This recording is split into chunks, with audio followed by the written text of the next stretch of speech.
Y nos vamos a dar nuestra singular vuelta al mundo, que tiene epicentro, centro de gravedad en nuestra queridísima América Latina, pero lo que pasa afuera de las fronteras también tiene mucho que ver con lo que pasa adentro de las fronteras latinoamericanas, porque el mundo está patas arriba, está revuelto.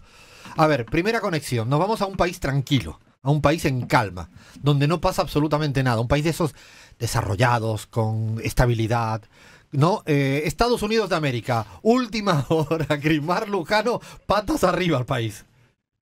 Bueno, Alfredo, no vamos a hablar de las imágenes que todas y todas hemos visto en las redes sociales los últimos días, sino hablar más bien de la cuestión detrás, ¿no? Ahí, para resumirlo en un titular, Estados Unidos está en contra de la inmigración legal. Sí, está en contra de la inmigración legal porque están convirtiendo a la gente en indocumentada al quitarles su estatus legal y luego se atreven, por supuesto, a llamarles ilegales. Por poner un ejemplo, Estados Unidos ha ordenado la salida inmediata de 500.000 de personas de varias nacionalidades tras revocarles el parole humanitario. Estos son personas que cumplen ya con una serie de requisitos exigidas por Estados Unidos para poder obtener este parole humanitario en primer lugar. Entre esas, un patrocinador con evidencia de ciudadanía o por al menos con un estatus de inmigración válido. Evidencia de empleo, de impuestos, estados bancarios, es decir, estaban legales en toda norma. Ahora luego, la política migratoria de Estados Unidos, y esto no es una sorpresa, es perverso y es racista, pero no se quiere regularizar tampoco a los inmigrantes indocumentados. Hay un caos estructural que perpetúa esa explotación, esa marginación, Alfredo. Hay que hablar, por ejemplo, del historial de reformas migratorias frustradas desde un tímido intento en 1985, por allá con Reagan, hasta, por supuesto, el fracaso de las administraciones de Clinton, de Bush, de Obama y, por supuesto, de Biden para aprobar cambios estructurales, ¿no? Incluso cuando controlaban ambas cámaras. Es decir, no hay falta de oportunidad, lo que ha habido es una falta de voluntad política. Y por último, el trumpismo desarrolla una estrategia mediática coordinada en contra de México. En política no hay casualidades. En la última semana, por nombrar 3 hechos puntuales, se lanzaron acusaciones, ¿no? Tenemos a la secretaria de Seguridad de Estados Unidos, Kristi Noem, diciendo, responsabilizando, acusando a la presidenta Claudia Sheinbaum de supuestamente alentar las protestas migrantes en Los Ángeles, a un influencer con millones de seguidores en todas sus redes sociales, cristiano, evangélico, ultranacionalista, seguidor de Trump, por supuesto, Charlie Kirk, que calificó a Sheinbaum como una amenaza peor que Putin para Estados Unidos, ¿no? Esto lo cito. Y por último, a Reuters lo tuvimos, la agencia internacional de noticias, filtrando una información falsa, porque además fue desmentida por ambas partes de México y Estados Unidos, en la que decía que Estados Unidos presionaba a México para que procese y extradita políticos con vínculos con carteles. Insisto, una información falsa y que por supuesto no son hechos aislados, todos se hilan, ¿no?, entre esta misma estrategia y lo que venimos comentando, Alfredo. Lo que dice Chris es de máxima preocupación a nivel global porque está abriendo caminos, ¿no?, el señor Trump en erradicar incluso la migración legal o no permitir los cauces legales para los que tienen posibilidad de obtener su ciudadanía o su estatus migratorio. O sea, pero además con un plus, que es que son las contradicciones de este sistema, el de Trump, y es que el pueblo migrado a Estados Unidos es un pueblo que está insertado a nivel laboral y a nivel societal en el país. Está insertado, está insertado. De hecho, si alguna vez lo decimos en la pizarra, sería como otro país. Es casi un estado de lo grande que es. O sea, imagínense que estén diciendo, claro, y además un estigma que genera luego una violencia callejera. Porque cuando tú marcas con el dedo aquel se tiene que ir del país, estás marcando para que cualquier tarado fascista vaya a hacer cualquier cosa contra esa persona. Cada vez, de verdad que yo, si quitamos la palabra judío y ponemos la palabra migrante, me recuerda esto a Hitler. No tengo otro nombre que ponerle. ¿Qué le voy a poner si le quito la palabra, sustituyo la una por la otra? Dime, Cris, para cerrar. No, lo que decías, Alfredo, de un dato, ¿no? Los latinos en su conjunto en Estados Unidos representan la cuarta economía mundial por tener un Producto Interior Bruto similar al del Reino Unido, al de Francia. Definitivamente Estados Unidos depende estructuralmente. 51% de la mano de obra en granjas lecheras, por poner un ejemplo, son latinos. Por ahí la razón de que Trump haya tenido que recular en las redadas criminales antimigrantes que ha llevado a cabo, porque se quejaron el gremio agricultor de que se están quedando sin mano de obra en sus lugares. La verdad que pongo 3 puntos suspensivos, creo que ya lo ha dicho todo Crismar, y realmente es de máxima preocupación en este mundo revuelto, por no decir otra cosa. De situación revuelta, me voy a España, donde el que no se haya dado cuenta de la que está cayendo es que no se ha dado cuenta de la que está cayendo. Efectivamente, Alfredo, porque hay un escándalo de corrupción dentro del gobierno del PSOE que está sacudiendo a toda España y que realmente es, bueno, muy importante en ese país. Santos Cerdán, número 2, número 3, por ahí, muy cerca, número alto, digamos, del partido del PSOE, secretario de organizaciones, fue acusado de corrupción en un escándalo que sacude a todo el gobierno.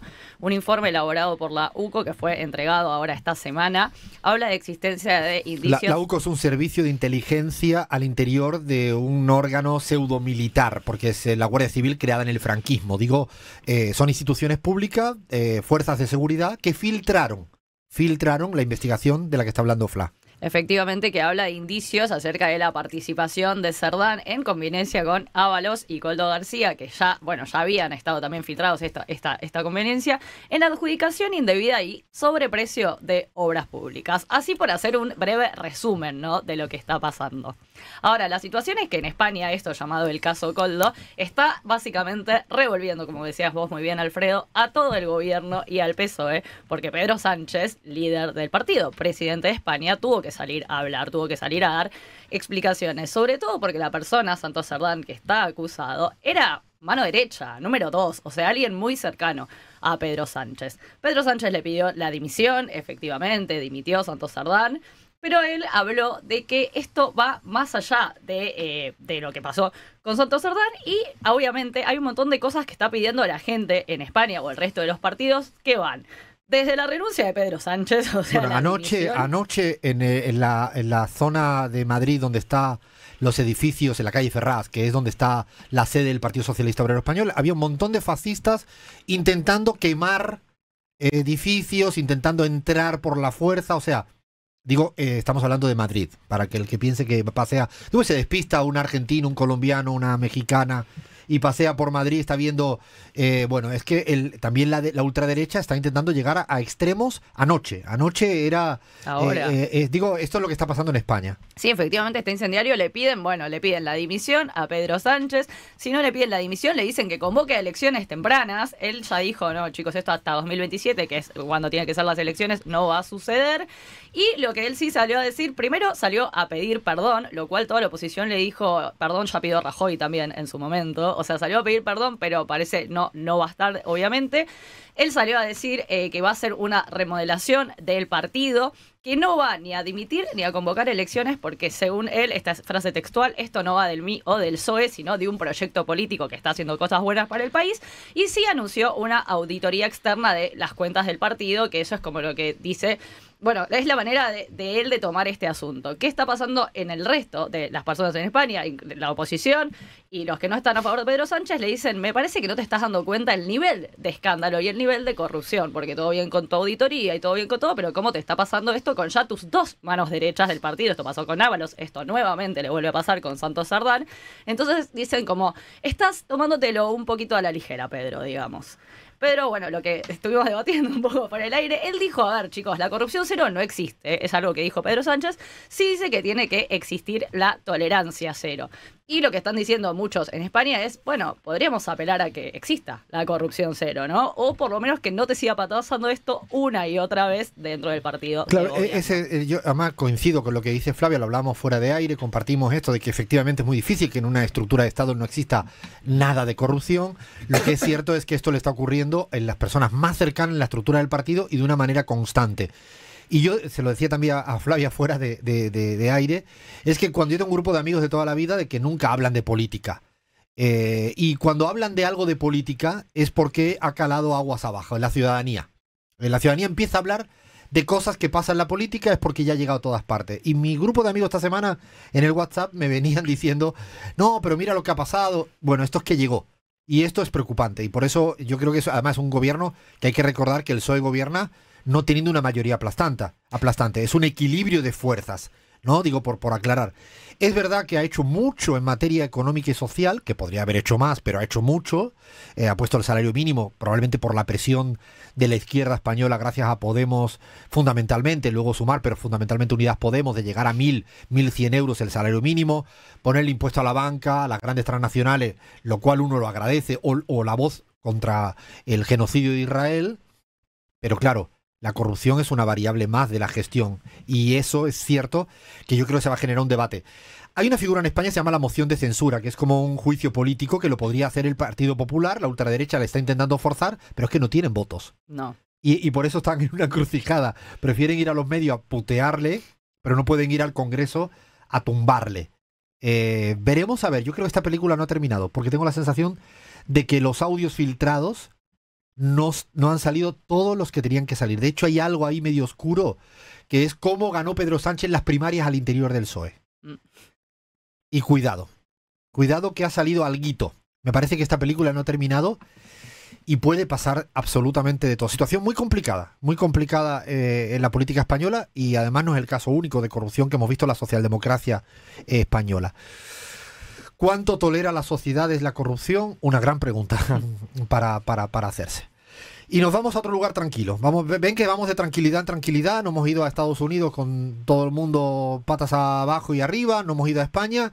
Y estos días el genocida de Israel, el señor Netanyahu, ya ha bombardeado no lo suficiente, porque va a seguir haciéndolo a Gaza, a Palestina, sino ahora ha dicho, ahora voy a bombardear también a Irán, que llevaba 20 años amenazándole en serio, y bombardeo.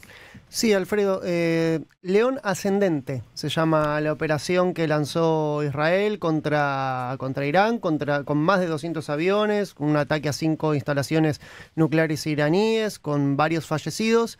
Y es nada más y nada menos, si me permitís, Alfredo, decirlo, es la expresión de un militarismo mesiánico religioso totalmente desatado, ¿no?, en Israel, porque vayamos a lo que significa la palabra león ascendente. Y león es el león es una figura religiosa dentro de la tradición hebrea muy importante. Remite a la tribu de Judá, remite a supuestamente los herederos del rey David, y también es una figura muy importante en la tradición cristiana, porque el león de Judá estaría encarnado en la figura de Jesús de Nazaret. ¿Qué quiero decir con todo esto? Que nos estamos olvidando de que unos días antes de que Netanyahu lleve a cabo esta operación militar, un Milei totalmente casi en un flash místico, en un delirio místico, nuestro presidente le dijo entre lágrimas a un grupo de fanáticos religiosos israelíes que la de ellos era la causa de Occidente. Bueno, ¿de qué Occidente estamos hablando? El Occidente liberal, el Occidente secular que conocimos de la posguerra, ese Occidente está muerto ya, hoy por hoy. Estamos hablando de un Occidente... Milei está hablando de un Occidente que es una Occidente que une una tradición judeo-cristiana y que se une para la exterminación total de un otro musulmán. Es eso, es finalmente eso, es Israel poniéndose a la vanguardia de la exterminación de un otro musulmán, con la complicidad de también un cristianismo ya mesiánico, es decir, un Occidente mesiánico encarnado en la figura de Donald Trump. Esta vez sin el ok del Papa, porque el Papa es una de las voces que está más díscolas en este Occidente tan raro que tenemos hoy por hoy, que denuncia el genocidio en Gaza, pero sí que la figura, si se quiere, de poder secular más importante de este Occidente, que es el presidente de la potencia hegemónica de Occidente, Estados Unidos, está acompañando esto, y también con toda una retórica mesiánica de reconquista, ¿no?, de ese territorio, Alfredo. Así que hay que tener cuidado, porque estamos ante las puertas de una nueva guerra, de una posible nueva guerra de escala regional, y que el componente religioso, fundamentalista y mesiánico está muy pero muy presente, y no podemos dilucidar cuáles serán las consecuencias. De hecho, Lean, decías algo que me hacía evocar a una figura que en teoría política se estudia, que es la del dictador paternalista. Que es cuando, porque las formas de hablar de Netanyahu anoche y de Donald Trump, que están siendo los que realmente están llevando este tipo de exterminio al otro que piensa y que además cree distinto, es bajo incluso con el cinismo de plantear que lo que queremos es una población iraní, en el caso de Irán ahora, que viva mejor y que sea feliz. Es cuando el dictador habla en sustitución del otro. Y realmente es de suma preocupación. Es más, el cinismo llega a tal altura con el caso del bombardeo de Israel con Irán, que es que le están bombardeando con la excusa de, evidentemente, de las armas nucleares para no uso civil. Pero lo que nadie o poca gente está diciendo es que, evidentemente, Irán firmó el Tratado de No Proliferación de Armas Nucleares.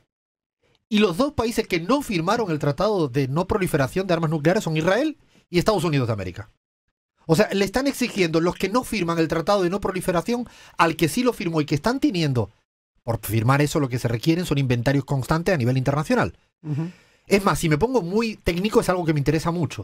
Para que haya una posibilidad de arma nuclear asesina, por decirlo de una manera mal y pronta, se requiere un 90% de enriquecimiento puro del uranio.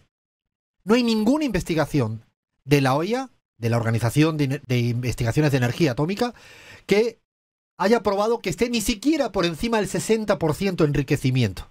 Ni siquiera. Por lo tanto, no pueden emplear eso para uso. En cambio, nadie hace inventario de lo que pasa en Estados Unidos y de lo que pasa en Israel. Y con esa excusa, insisto, digo, esto me recuerda al tema de armas de destrucción masiva que mataron a un pueblo entero. Esto fue así, luego se demuestra 20 años después que era puro chamullo, pura mentira. Es lo que está pasando hoy en día. Hoy en día está pasando esto frente además un régimen importantísimo. Y además con la complicidad de los organismos internacionales. O sea, yo recuerdo la Primera y la Segunda Guerra Mundial, era mirando para otro lado cuando iba avanzando la lógica de la política mundial expansionista hitleriana.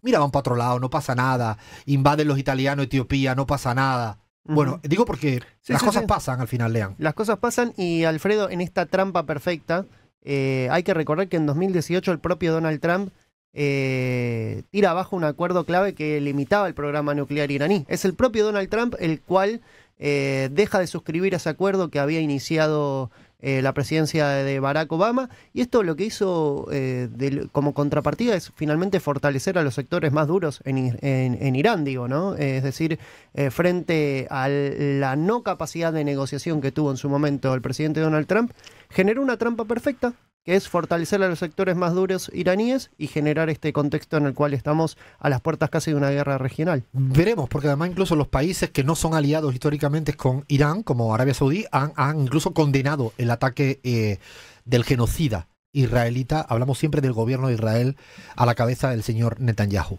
Con tristeza como está el mundo patas arriba.